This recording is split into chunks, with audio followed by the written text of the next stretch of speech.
जय श्री राधे मित्रों, आपका स्वागत है मेरे चैनल में ER प्रभाकर मिश्रा पर। अगर कहानी अच्छी लगे तो चैनल को सब्सक्राइब करें और बेल आइकन दबाएं। बहुत समय पहले की बात है। मद्र देश के राजा अश्वपति की कोई संतान नहीं थी। उन्होंने पुत्र प्राप्ति के लिए भगवान सूर्य की घोर तपस्या की। उनकी तपस्या से प्रसन्न होकर देवी सावित्री प्रकट हुई और उन्हें एक तेजस्वी कन्या प्राप्ति का वरदान दिया। समय बीतने के साथ एक सुंदर और गुणवान कन्या का जन्म हुआ, जिसका नाम रखा गया सावित्री। सावित्री रूप और गुणों में अद्वितीय थी। जब विवाह योग्य हुई तो स्वयंवर की अनुमति लेकर वह अपने लिए योग्य वर की खोज में निकली।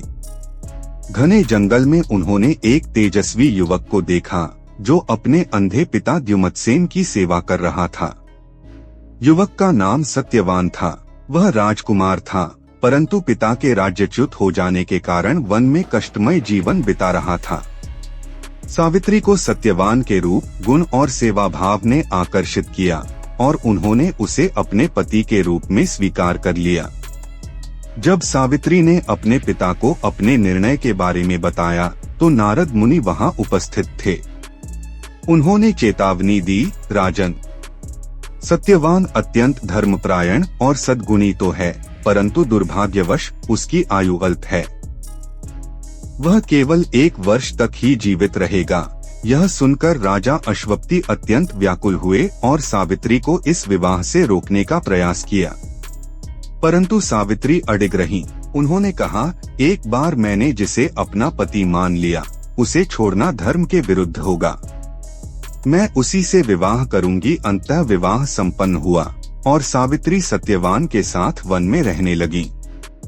उन्होंने ससुर और सास की सेवा बड़े प्रेम से की, किंतु उनके मन में सत्यवान की अल्पायु को लेकर चिंता बनी रही।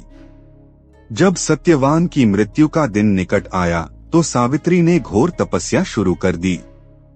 उन्होंने 3 दिन तक उपवास किया और सत्यवान का व्रत रखा। नियत दिन पर सत्यवान लकड़ियां काटने जंगल गए और सावित्री भी उनके साथ गईं। दोपहर होते ही सत्यवान को सिर में तीव्र पीड़ा हुई और वह सावित्री की गोद में गिर पड़े।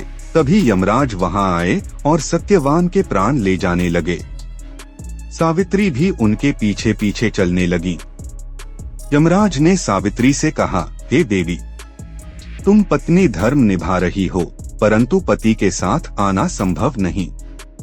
तुम कोई और वरदान मांग लो, परंतु सत्यवान का जीवन मत मांगो। सावित्री ने बुद्धिमानी से कहा, हे यमराज, कृपा कर मेरे ससुर को उनका खोया हुआ राज्य लौटा दीजिए। यमराज ने तथास्तु कह दिया। फिर उन्होंने दूसरा वरदान मांगा, मेरे माता पिता को उत्तम वंश की कीर्ति प्राप्त हो। यमराज ने यह भी स्वीकार कर लिया। फिर सावित्री ने तीसरा वरदान मांगा, हे यमराज, मैं सत्यवान के साथ 100 पुत्रों की माता बनूं। यमराज थोड़ी देर सोच में पड़ गए, परंतु उन्होंने यह वरदान भी दे दिया।